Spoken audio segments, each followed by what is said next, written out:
Setelah Nupi menjadi satu-satunya keyboard rapid trigger low profile, akhirnya ada penantang baru nih, namanya Melgik Made 68R. Apakah dia lebih cakep, lebih menarik, lebih keren? Yuk langsung kita bahas.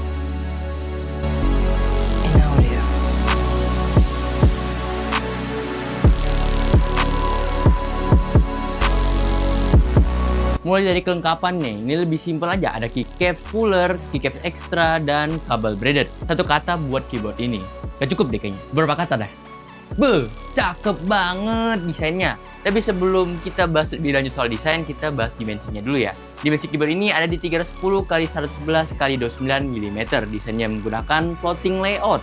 Dan font dari keycapsnya ini kayak pixel-pixel gitu yang menarik banget, beda dari keyboard lain. Biasanya orang nggak pakai floating, dia pakai floating coy. Menarik lah keyboard ini ya. Dari sisi depan masih dengan ciri khas Melgik, ada LED box di situ yang bisa kita atur warna lampunya dan juga ada corak-corak gitu di bagian bawahnya kayak garis gitu lah. Terus di sisi sampingnya ini ada port Type C dan juga switch untuk ubah-ubah OS. Nah, kalau dari samping kita ngelihatnya ini keren banget loh. Dia kayak ada dua layer gitu. Yang atas itu dia kayak lapisannya aluminium, terus yang di bagian bawah ini lapisan plastik gitu. Dan case di bagian belakang ini juga menarik jadinya gitu. Kayak di bagian bawahnya ini ada brandingan Melgik, terus di bagian atas ini ada ciri khasnya Melgik juga dengan ada kayak garis kotak-kotak buku matematika gitu ya. Cukup clean sih sebenarnya, cuma ada anti-slip dan juga peninggi height adjuster dengan satu tingkat yang paling rendah dan tidak terlalu kokoh sih. Pada saat gua goyang ini lumayan cepet jatuh sih. Tapi sekali lagi, gua mau apresiasi buat desainernya Melgik, bener-bener mikirin desain dari keyboard ini tuh mateng banget dan menarik banget lah. Nah, karena ini low profile, pasti kalian penasaran sama switch apa yang bakal digunakan. Tapi sebelumnya, kita bahas dulu spesifikasi yang dibawakan dalam keyboard ini. Polling rate keyboard ini itu ada di 8000 Hz, scan rate-nya ada di 16000, dan juga latency-nya ada di 0,12 millisecond. Yang sama lah spesifikasinya, kurang lebih sama Mate 68 Pro yang versi normalnya. Nah, di sisi switch dia ini versi kecilnya dari Made 68 Pro. Kalau Made 68 Pro kan pakai TTC COM ya. Tapi kalau yang di versi ini dia pakai TTC COM mini switch. Ya, mini ya. Jadi ya ini kayak Made 68 tapi versi kecilnya aja sih. Dan key travelnya ini dia ada di range 0,1 sampai 2,8 mm. Yang secara spesifikasi di atas kertas ini switch sih bagus banget loh. Kayak mentoknya cuma di 2,8, sedangkan Gateron masih di 3,5 ya. Tapi gimana soal pengalaman gamingnya ya kan? Kita tetap harus tes dulu dong. Dan nah nanti kita bahas deh. Kita dengar dulu typing soundnya sebagai berikut.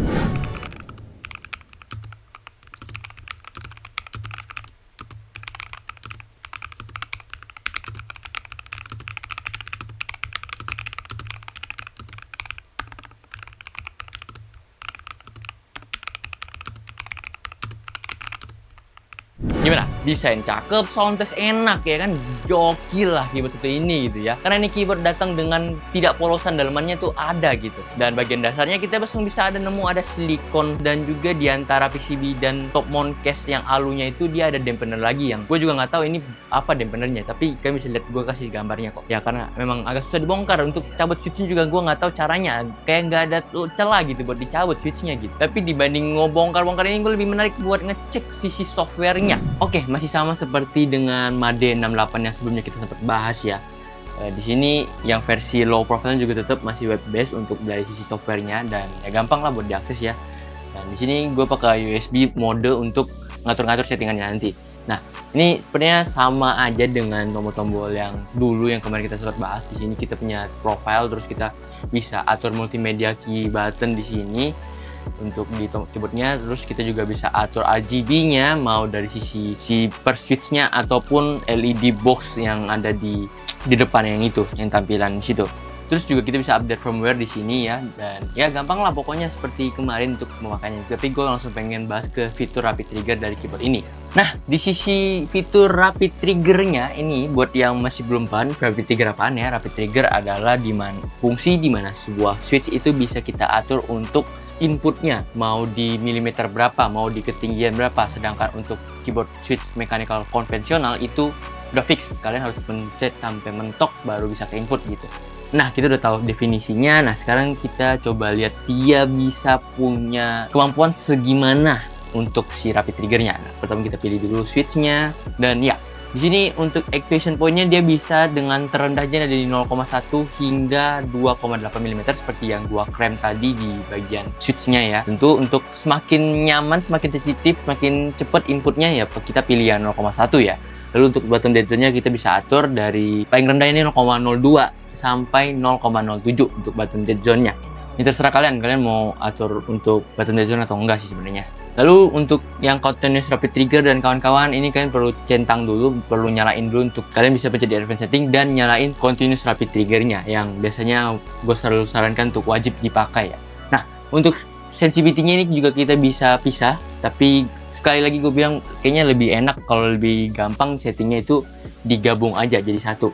Dan sensitivity yang dia punya yang paling rendah ini ada di 0,01, ini keren banget nih. Dan paling tingginya ada di 2 mm ya. Jadi ini kalau kalian mau ngambil 0,1 ya hati-hati aja. Kayak kalian misalnya kesenggol dikit, ini sudah langsung ke input si keyboardnya. Lalu di sisi fitur gaming ya, biasanya kita bilang cheating feature ya. Di sini dia ada beberapa macam, ada shortcut, ada DKS, ada makro, ada snap tap, dan juga QRT. Ya, kita bakal mulai dari QRT dulu deh. Nah, untuk QRT ini fungsinya itu kalau kalian set AD dan DA itu fungsinya tuh kayak gini. Ketika gua pencet A, dia bakal ada tiba-tiba pencet D kan. Seperti yang kalian bisa lihat di samping tuh. Nah, itu fungsinya biar pas kalian berhenti itu langsung berhenti, pas berhentinya. Jadi biasanya kalian kan suka AD-AD biar dia berhentinya ngepas gitu ya. Biar dia diem gitu. Oke, sekarang fitur snap tap. Snap tap ini adalah fungsinya tuh dimana kita akan input dua tombol secara bersamaan, tapi dia akan terinput tombol terakhir yang masuk. Jadi kalau kalian pencetnya berbarengan itu tanpa fitur ini dia akan diam doang.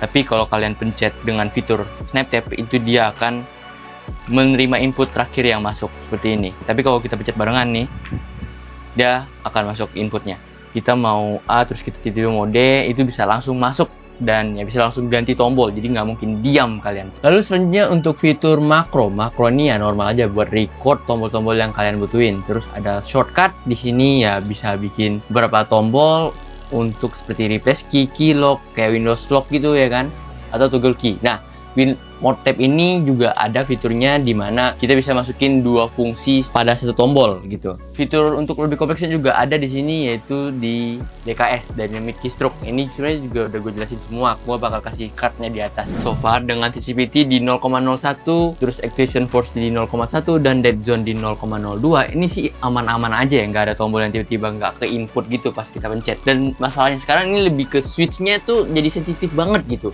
Dan gue sih enak-enak aja ya buat ngegame, tapi tetap gue ganti jadi sensitivitas ternyaman gue di 0,03, nggak di 0,01 tuh. Tapi ini balik lagi ke selera masing-masing ya. Nah, terakhir bagian yang kalian pengen tahu yaitu harganya. Magic Mande 68 Air ini dihargai dengan harga di 139 USD yang kira-kira di rupiah 2,2 jutaan. Kalau masuk ke Indo ya sama bea cukai itu kayaknya 2,6an deh. Tapi gue nggak tahu kalau masuk resmi di sini jadi harga berapa. Tapi ya kalau kalian mau nunggu silakan. Tapi kalau nggak mau nunggu, mau cepet ya silakan juga. Langsung klik link di bawah ya. Ya, gimana menurut kalian untuk keyboard satu ini? Apakah berhasil dan juga membantai pesaingnya? Share di kolom komentar.